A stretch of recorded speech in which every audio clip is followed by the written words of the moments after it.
कक्ष में पहुंचे तो देखा यशोदा एक पल्ले को झूला झूला रही थी।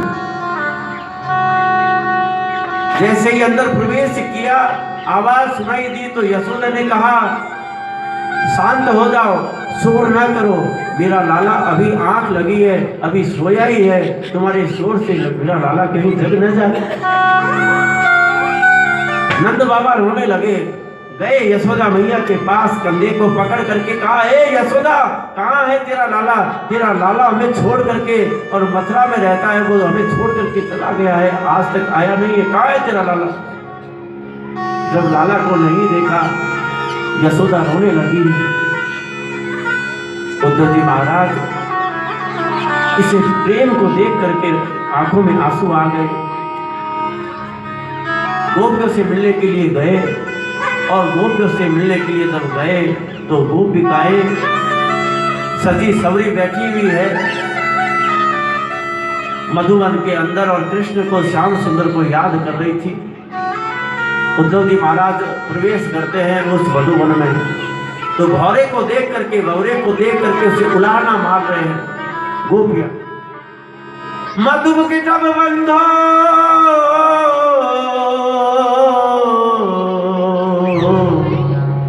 हे मधुब, जैसे तू काला है वैसे हमारा श्याम सुंदर भी काला है। तू कपटी है, वो कृष्ण भी कपटी है। तेरे गले में भी पीला निशान है, और वो श्याम सुंदर भी पीला दुपट्टा हर समय अपने गले में रखते हैं। तुझमें और उसमें कोई अंतर नहीं है। तुम्हारा भी काम है एक फूल का रस सारा पी लिया जाए, और उसको पीने के बाद दूसरे पुष्प का रस पीने लगे। उस कृष्ण का भी यही काम है, हमारा रस पान कर लिया, हमसे मन जब समाप्त हो गया तो मथुरा में जाकर वहां रसपान करने लगा। ताना दे रही है कृष्ण को, सुना रही है उद्धव जी को, और कह रही है भंवरे को। उद्धव जी ने कहा, प्रणाम किया, गोपियों को प्रणाम, मैं कृष्ण का सखा उद्धव। गोपी ने कहा, कौन कृष्ण? हम किसी कृष्ण को नहीं जानते। तो कहा, कृष्ण को नहीं जानते?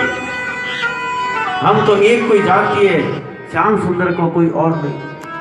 ऐसा जब कहा, उद्धव जी ने बड़ा समझाया, ब्रह्म ज्ञान की बातें बताई। उद्धव जी ने कहा कि तुम क्या करोगी? तुम वहां जाती नहीं हो, वो यहाँ आता नहीं है, फिर क्यों उसकी याद में मरना चाहती हो? गोपियों ने कहा, उद्धव,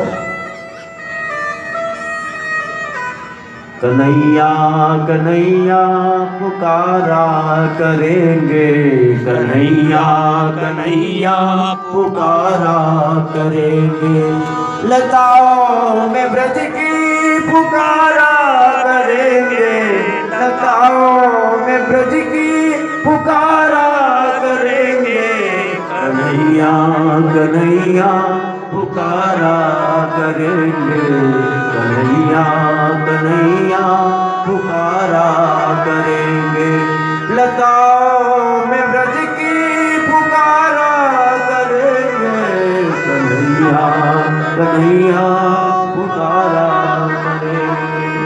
हम कृष्ण का नाम लेते लेते और नीचे मर जाएगी, लेकिन कृष्ण को तकलीफ नहीं आने देंगे। उदो सुदो हो गयो सुन गोपियन के बोल, उदो सुदो हो गयो सुन गोपियन के बोल, ज्ञान बजाए डुमडुबी और प्रेम बजाए ढोल। ज्ञान सारा समाप्त हो गया उद्धव जी का, और प्रेम गोपियों का, कृष्ण प्रेम आकर के हृदय में बस गया। उद्धव गोपियों के चरणों में गिर गया, मुझे क्षमा करना, मैंने आपको ग्वालिन कहा था, लेकिन आप साधारण ग्वालिन नहीं, आप तो ब्रह्म ऋषियों से भी परम ज्ञानी। एक दिन का कहकर के उद्धव जी 6 महीने तक व्रत में रहे, 6 महीने तक, और गोपियों के चरणों में नहीं, गोपियों की चरणों की जो रज थी उसको अपने शरीर पर लगाते, और वही गोपिकाओं की चरण रज आप लोग लगाते हो गोपी चंदन के रूप। गोपी चंदन का इतना महत्व है कि अगर आपका अपना कोई बिछड़ा हुआ है आपसे दूर है, आप में कोई मतभेद है, आप परिवार में, अगर आप गोपी चंदन का इस्तेमाल करो, उसको लगाओ, तो आपका द्वेष खत्म होकर के प्रेम बन जाता है। ऐसा गोपी चंदन का महत्व है।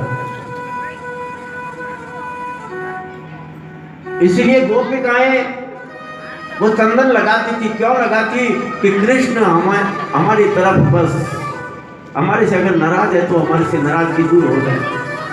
इस प्रकार उद्धव चरित्र आप लोगों ने श्रवण किया। भगवान ने कहा अब जरासंध के आक्रमण से परेशान होकर के भगवान ने नई नगरी का निर्माण किया और विश्वकर्मा के द्वारा द्वारिका रचाई और द्वारिका में भगवान का नाम हुआ। बोलिए द्वारिका नाथ की। रोशनी ही रोशनी है, चार सू जो चार सू